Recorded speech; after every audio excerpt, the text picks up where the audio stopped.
My opinion of this game, it was very obvious from the start of this game on.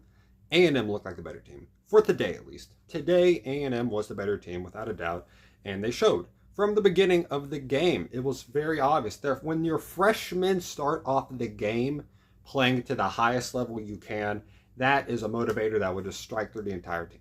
That's just very obvious. I mean, whenever your youngest guys are hitting home runs from the start, that goes in any sport, anywhere.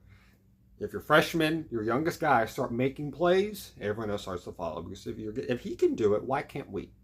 That's kind of the mindset. And they started off with that perfectly. Perfect start for A&M. Perfect start for A&M.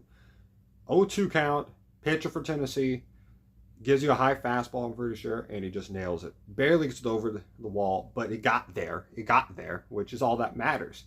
And then they got another run within that inning. A lot of errors from Tennessee, by the way. Some unlucky bounces, some things that you saw against Florida State that happened bad to Florida State happened to Tennessee today, but a lot of them were self-caused mistakes. I don't know. I'm not good at names. I've not been watching these teams throughout the entire year. But Billy Amick, the third baseman that's out there, he looked scared today. He did not look confident until like the sixth inning. And then he found his confidence. He got a hit. He got some hits in. But he did not look confident at one point. He has a play. I was thinking it was in the disastrous third inning if you're a Tennessee fan. Disastrous inning for them. Great inning for A&M fans. That he gets the ball in his glove right here. It's a very smooth transition. You've done 1,000 times in your life. He gets it, throws it, tries to throw it to the first baseman, and he completely whiffs the throw. It is short by 15 to 20 feet. It hops over him. Blake, I think the guy's name, has to try to run back and get it. Guy goes home, and instead of 2 outs with, I think, 5 runs, it's 1 out with 6 runs. And it's just that point, you're in a hole you dug yourself a hole that is very tough to get out of. You got no ladder. You got nothing today. You got nothing to shoot you out the gap with. You got none. But we know why? Because Christian Moore couldn't hit a thing. The guys for A&M, I don't know their names, but we knew heading into the day, they're going to be the main reason why they're going to win. And guess what? They're the main reason why they won, because whenever Tennessee tried to get on base, with Christian Moore especially, he was 0 for 5, which 0 for 5 for Christian Moore is insanely good pitching because he kept swinging. He didn't just let the ball go by or whatever. He didn't try to check if it was foul or not. He had no checks or whatever. It was almost always 0-1, 0-2 immediately for him. Almost always. Because he would never see what the first pitch was. And then he would decide afterwards, okay, do I swing or not? Are they trying to test me to go to the bottom left? What are they doing? He just kept swinging because he's so used to, okay, he's had that run against Florida State, performed well against my Tar Heels, performed well against Evansville, performed well in this whole entire tournament. This is a top 2 team ever at hitting home runs. We should be able to get these runs in. But A&M's, a lot of pitchers, we'll say this, the box right here. They aim for around here, middle to lower. They went here up. And they were not used to that. Christian Moore was not used to that, I guess. Because they were going to go here and then a little bit left. Here, a little bit right. Here, down. And then you have a slider in. You have a curve. But it would start just moving him up and down.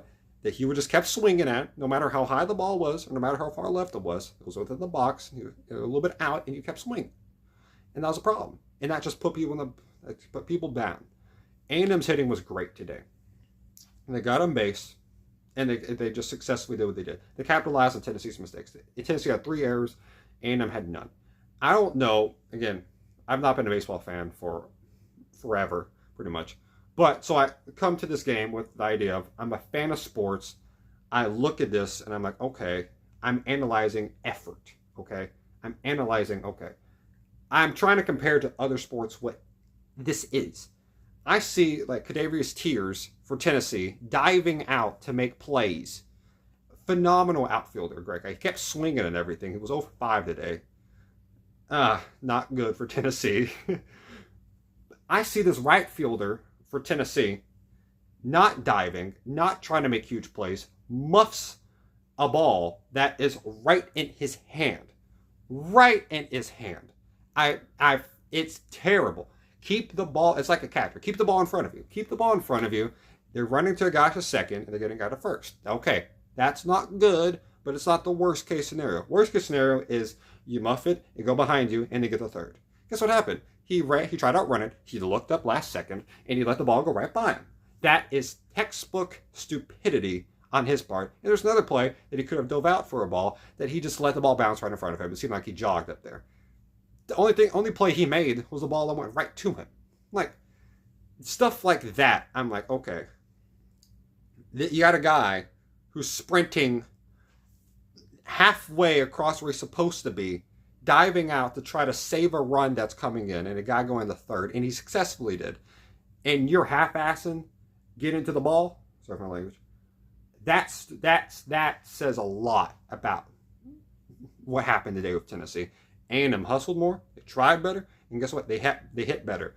When your pitcher for Tennessee gets replaced in the first inning, and their starting pitcher for A&M gets replaced, I think in the late 5th or early 6th, that describes the game right there. You pull a pitcher in the first inning. Tennessee's known for pulling pitchers early, but when there's that much of discrepancy between you pull him in the first, because how bad he's doing, and A&M's guy is going out in the 6th because how good he was doing, and he started to slack a little bit, just a little bit.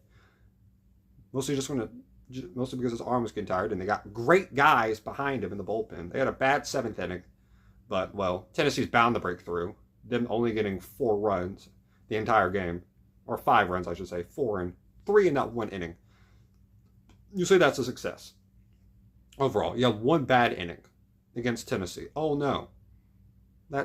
You can live with that. You can live with that, especially when your guys are hitting that well. Stuff like that.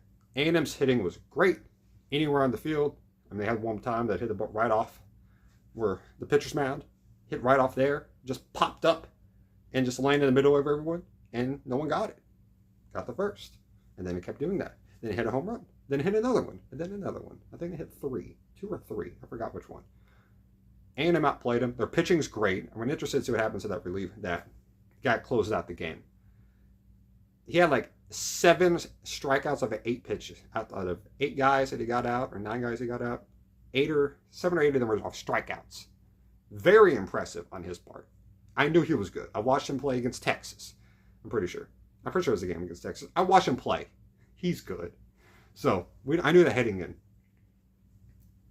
That last inning, though, I think Blake Burke made him pitch like 10 times to him. Tears made him pitch 8. And the other guys got on base. Billy Amick finally got on base, and the other guy got on base. And I forgot the guy's name. But he pitched a lot in the 9th inning. Will he be able to play next game? Because it's less than 24 hours they're going to play. It's about 14 hours they're going to play. That's crazy. It's about 14 hours from now. That's crazy. Think about that. Is he going to be able to relieve? Is he going to be able to be a pitcher at the end? I don't know. I don't know how well pitching he can snap back from a lot pitching of 1 inning type of performance. I don't know. I don't know how that is. But they were discussing it, so I'm mentioning it here. Will he perform? Will he not? I don't know. I'll leave the door open for Tennessee. I doubt Tennessee will play this again. It's tough to beat Tennessee twice, especially in a row. Florida State, like Evansville, they all learned that. Florida State almost beat them, and then they got beat by 5 the next game. There's a lot of mistakes happening here too. Just unluckiness at the same time. Evansville beat them and then got whooped. Granted, A&M is a way better team, and it's in Omaha. It's not in Knoxville, it's in Omaha. I'm interested in what's going to happen. I could only think Tennessee would win. But I wouldn't be surprised if this pitching continues for A&M, how they start games, and they can get that offense going, especially from their freshmen in their early half of their pitch of their hitters. They might run away with it. They might run away with it. But Tennessee's been good this year of backs against the wall. They step up. We'll see if they're going to do it this time. I'm hoping for a Game 3, because it'll be really fun seeing Game 3 World Series, and then follow that up, or at the same time having the Game 7 NHL Stanley Cup playoffs final going on. Oilers coming back down 3-0 for the force of Game 7 for the first time since 1945 in NHL Stanley Cup final history. That's insane. Monday would be great for that to happen. So I'm hoping for that. I'm really hoping for that. But we don't know. We'll see what happens. Pitching got to be ready for Tennessee to start off the games. Can't go down, and Christian Moore got to step up. More hustle, more plays. Christian Moore got to play to an elite level. And A&M, do what you did tonight. You'll probably win again. We'll see what happens. Put down your own opinions. I'd love that. Tell me what you think, because again, I'm not an expert. I just started watching this about a month ago. Tell me what you're saying. Fill me on what I've missed. Hope you have a great day, y'all. Stay safe. Good job, A&M. We'll see what happens tomorrow. And God bless you.